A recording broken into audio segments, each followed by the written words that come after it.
Like and subscribe my channel and press the bell icon for latest update.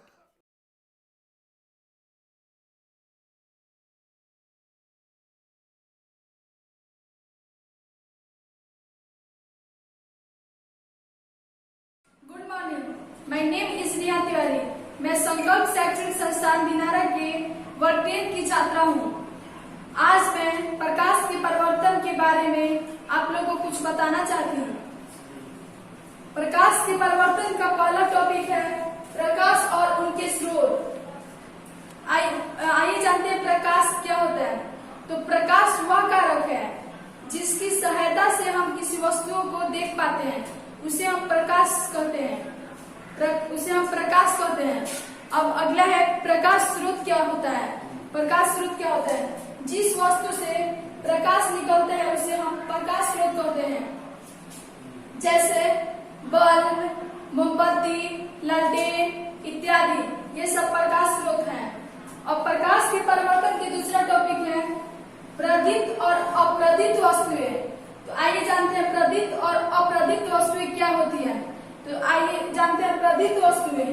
वे वस्तुएं जो प्रकाश उत्सर्जित करती है उसे प्रदीप्त वस्तुएं कहते हैं। जैसे कि उदाहरण के साथ हम लोग समझ लेते हैं, मोमबत्ती, बल्ब, सूर्य, लालटेन इत्यादि, ये सब प्रदीप्त वस्तुएं के उदाहरण हैं। अब अगला है अप्रदीप्त वस्तुएं क्या होती है। तो आइए जानते हैं अप्रदीप्त वस्तुएं। कुछ वस्तुएं जो प्रकाश उत्सर्जित नहीं करती है उसे अप्रदीप्त वस्तुएं कहते हैं। उदाहरण के साथ समझ लेते हैं, जैसे कि दीवार, टेबल इत्यादि, यह सब प्रकाश उत्सर्जित नहीं करती है। अब प्रकाश का परिवर्तन का तीसरा टॉपिक है किरण पुंज। तो आइए जानते हैं किरण पुंज किसे कहते हैं, किरण पुंज से हम लोग क्या समझते हैं। ये सारी सब एक ही बातें होती है। आइए जानते हैं किरण पुंज। किरणों के समूह को हम किरण पुंज कहते हैं। किरणों के समूह को किरण पुंज कहते हैं। अब किरण पुंज 3 प्रकार के हैं। पहला है अपसारी किरण पुंज। अपसारी किरण पुंज।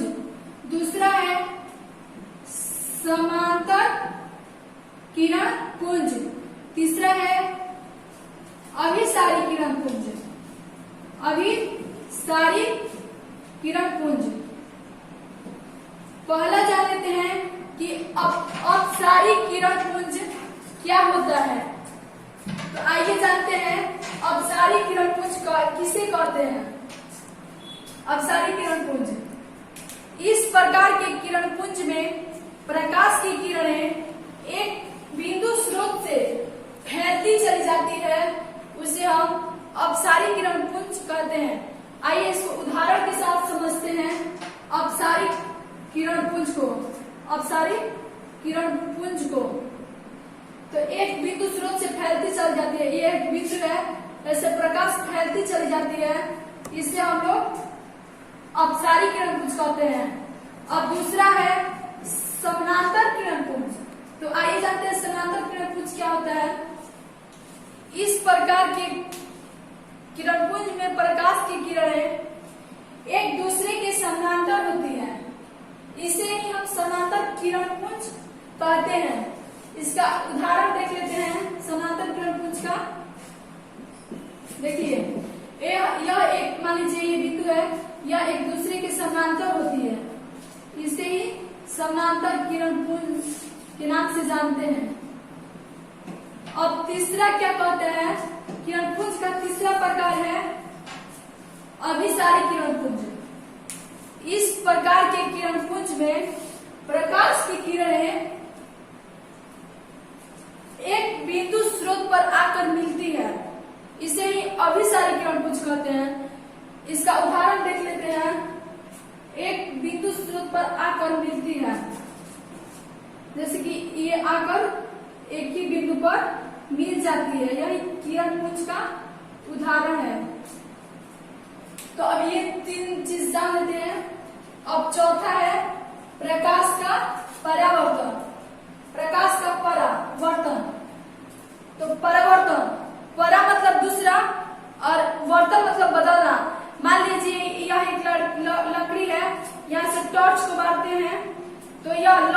टकरा कर यह प्रकाश टकरा कर पुनः दूसरी अवस्था में लौट जाने ही प्रकाश का परावर्तन होता है।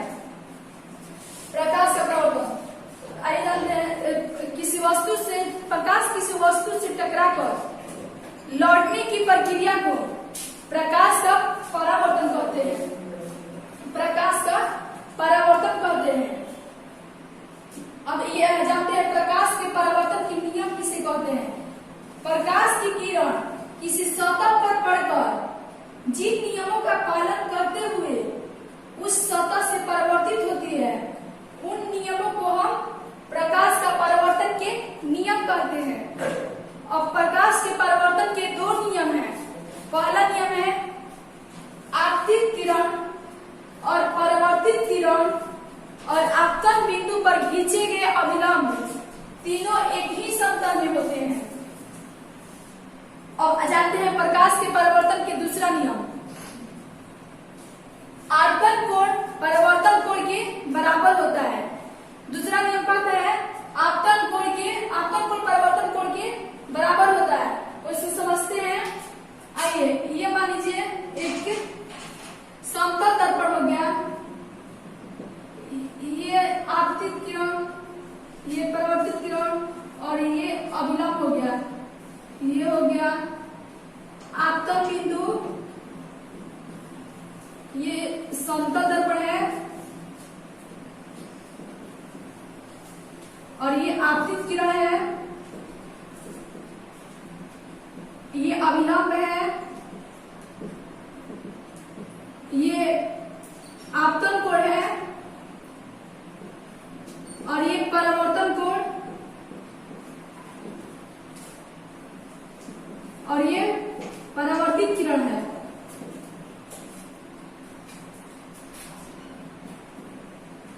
अब इसको बारी बारी से जानेंगे किसको क्या कहते हैं। कई जानते हैं पहला आपतित किरण किसे कहते हैं। आपतित किरण किसी सतह पर पड़ने वाली किरण को आपतित किरण कहते हैं। किसी सतह पर पड़ने वाली किरण को हम आपतित किरण कहते हैं। अब अगला जानेंगे परावर्तित किरण क्या होता है। अगला जानेंगे परावर्तित किरण जिस माध्यम में चलकर आपतित किरण सतह पर आती है उसी माध्यम में पुनः लौट जाती है, उसी को हम परावर्तित किरण कहते हैं। पुनः लौट जाना परावर्तित किरण कहलाता है।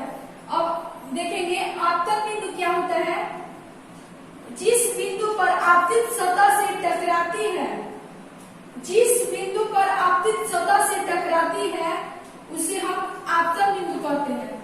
अब जानेंगे कि ये है जो अभिलंब किसे कहते हैं। तो आइए जानते हैं अभिलंब किसे कहते हैं। जानेंगे अभिलंब क्या होता है।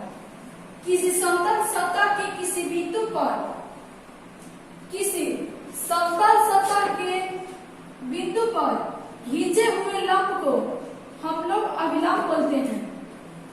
अब जानेंगे कि आपतन कोण क्या होता है।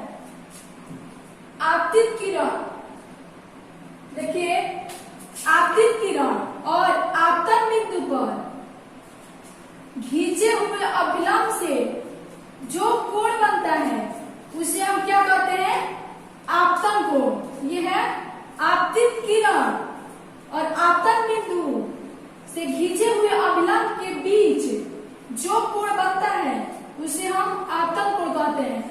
अब बचा परावर्तन कोण क्या होता है। तो आइए जान लेते हैं परावर्तन कोण क्या होता है।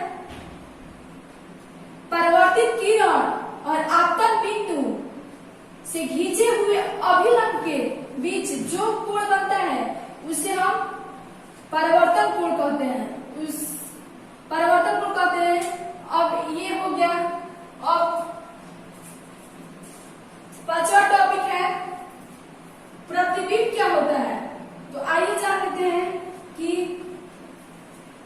प्रतिबिंब क्या होता है। किसी बिंदु स्रोत से आती प्रकाश की किरणें, किसी बिंदु स्रोत से आती प्रकाश की किरणें दर्पण के बाद जिस बिंदु पर मिलती है या मिलती हुई प्रतीत होती है उसे हम लोग क्या कहते हैं? प्रतिबिंब कहते हैं। प्रतिबिंब कहते हैं। प्रतिबिंब के भी दो प्रकार हैं। तो आइए देख लेते हैं दो प्रकार कौन कौन सा है। प्रतिबिंब, प्रतिबिंब। प्रतिबिंब का पहला प्रकार है वास्तविक प्रतिबिंब। वास्तविक प्रतिबिंब। और दूसरा है काल्पनिक प्रतिबिंब। काल्पनिक प्रतिबिंब, इसको हम आभासी प्रतिबिंब भी कहते हैं। आभासी प्रतिबिंब भी कहते हैं। तो प्रतिबिंब का पहला प्रकार हम लोग जान लेते हैं कि वास्तविक प्रतिबिंब किसे कहते हैं। किसी बिंदु स्रोत से आती प्रकाश की किरणें, किसी बिंदु स्रोत से आती प्रकाश की किरणें दर्पण से परावर्तन के बाद जिस बिंदु पर वास्तव में मिलती है उसे ही हम लोग वास्तविक प्रतिबिंब कहते हैं। जिस बिंदु पर वास्तव में मिलती है उसे हम लोग वास्तविक प्रतिबिंब कहते हैं। अब प्रतिबिंब का दूसरा प्रकार है काल्पनिक प्रतिबिंब या आभासी प्रतिबिंब। तो देख लेते हैं काल्पनिक प्रतिबिंब किसे कहते हैं। किसी बिंदु स्रोत से आती प्रकाश की किरणें दर्पण से परावर्तन के बाद जिस बिंदु पर मिलती है या मिलती हुई प्रतीत होती है, मिलती नहीं है, प्रतिबिंब मिलती नहीं है, लेकिन हमें आभास हो जाता है कि प्रतिबिंब मिलती हुई प्रतीत होती है, इसे ही हम लोग आभासी प्रतिबिंब कहते हैं। अब वास्तविक प्रतिबिंब और काल्पनिक प्रतिबिंब हो गया। अब हम आगे जानेंगे कि गोलीय दर्पण क्या होता है। अब अगला टॉपिक है गोलीय दर्पण। गोलीय दर्पण, आइए देख लेते हैं गोलीय दर्पण क्या होता है। जिसकी परावर्तक सतह किसी खोखले गोले का एक भाग होता है उसे ही हम क्या कहते हैं? गोलीय दर्पण। अब गोलीय दर्पण भी होता है दो प्रकार का। गोलीय दर्पण भी होता है दो प्रकार का। पहला देख लेते हैं। पहला है उत्तल दर्पण, उत्तल दर्पण। और दूसरा है अवतल दर्पण, अवतल दर्पण। अब गोलीय दर्पण का पहला प्रकार जान लेते हैं कि उत्तल दर्पण क्या होता है। गोलीय दर्पण का पहला प्रकार जान लेते हैं, उत्तल दर्पण क्या होता है। तो आइए जानते हैं उत्तल दर्पण क्या है। कोई भी एक कांच का टुकड़ा है, कोई भी एक कांच का टुकड़ा है जो भीतरी सतह को रसित करते हैं। जैसे कि यह कह रहा है भीतरी सतह को रसित करते हैं, जैसे कि ऐसे हो गया है, इसे ही हम क्या कहते हैं? उत्तल दर्पण। जो भीतरी भाग से रसित हो उसे अवतल दर्पण कहते हैं। और गोलीय दर्पण का दूसरा प्रकार है अवतल दर्पण। तो आइए जानते हैं अवतल दर्पण क्या होता है। कोई भी एक कांच का टुकड़ा है, कोई भी एक कांच का टुकड़ा है, उसे बाहरी सतह को रसित करते हैं, उसे ही हम अवतल दर्पण कहते हैं। मान लीजिए एक कांच का कोई टुकड़ा है, इसे बाहरी सतह को रसित करते हैं, इसी को हम क्या कहते हैं? अवतल दर्पण, अवतल दर्पण कहते हैं। इसे ही हम लोग क्या कहते हैं? अवतल दर्पण। अब छठवां टॉपिक है पारदर्शी, पारभासी और अपारदर्शी पदार्थ। पांचवा टॉपिक है पारदर्शी, पारभासी और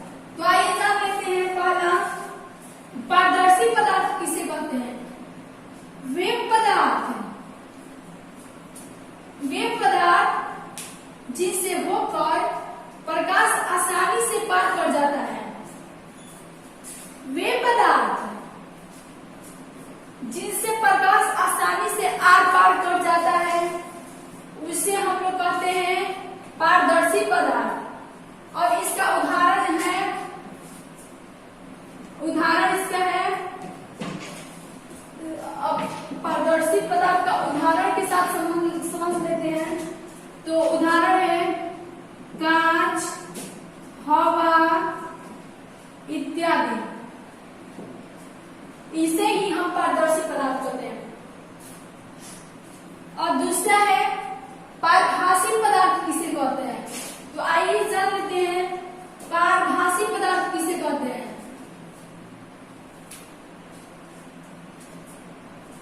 एक छोटे से भाग को, वे पदार्थ जो एक छोटे से भाग को अपने से थोड़े से भाग को जाने देते हैं, उसे हम कहते हैं पारभासी पदार्थ। पारभासी पदार्थ मतलब थोड़ा सा भाग जाने देते हैं प्रकाश का। इसका उदाहरण है तेल लगा हुआ कागज, घिसा हुआ कांच, पेपर आदि। अब हम लोग तीसरा जानेंगे कि अपारदर्शी पदार्थ क्या होता है। तीसरा जानेंगे कि अपारदर्शी पदार्थ किसे कहते हैं, क्या होता है। ये सब सारे एक ही बात कहता है। जानते हैं अपारदर्शी पदार्थ क्या होता है। वे पदार्थ जो प्रकाश को अपने में से होकर नहीं जाने देते हैं, वे प्रकाश जो अपने में से होकर नहीं जाने देते हैं, उसे हम अपारदर्शी पदार्थ कहते हैं। जैसे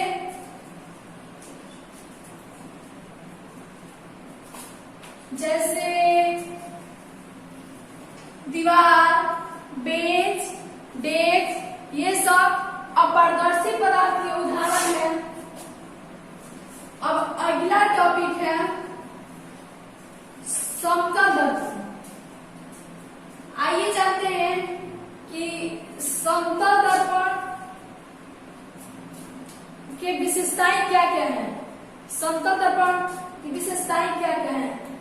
तो समतल दर्पण की 6 विशेषताएं हैं, जिसमें कि पहला विशेषता है प्रतिबिंब दर्पण के पीछे बनता है। समतल दर्पण में प्रतिबिंब पीछे बनता है। दूसरा है प्रतिबिंब का आकार वस्तु के आकार के बराबर होता है। प्रतिबिंब का आकार वस्तु के आकार के बराबर होता है। तीसरा कहता है प्रतिबिंब वस्तु की अपेक्षा, समतल दर्पण में प्रतिबिंब वस्तु की अपेक्षा सीधा बनता है। और समतल दर्पण का चौथा विशेषता है प्रतिबिंब पार्श्विक रूप से उल्टा बनता है। समतल दर्पण में प्रतिबिंब पार्श्विक रूप से उल्टा बनता है। अब समतल दर्पण की पांचवा प्रकार जान लेते हैं क्या कहता है। प्रतिबिंब आभासी होता है। प्रतिबिंब क्या होता है, काल्पनिक यानी आभासी। इसे हम लोग पर्दे में प्राप्त नहीं कर सकते हैं। इससे हम लोग पर्दे पर प्राप्त नहीं कर सकते हैं। अब छठा है समतल दर्पण का जो छठा विशेषताएं हैं वो क्या कहते हैं, आइए जान लेते हैं। प्रतिबिंब दर्पण से उतना ही पीछे बनता है। प्रतिबिंब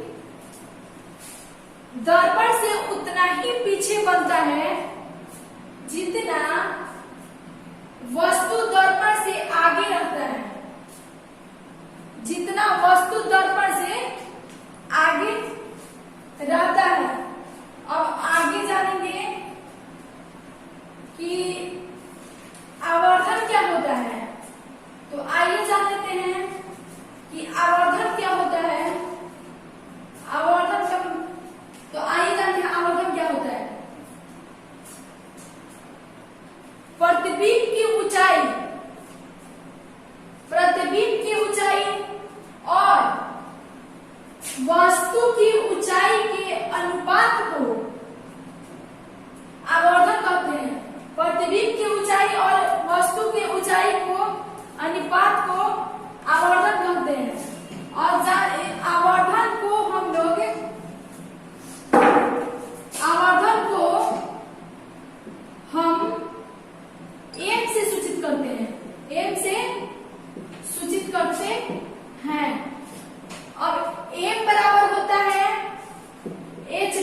लाइक शेयर एंड सब्सक्राइब करें। थैंक्स।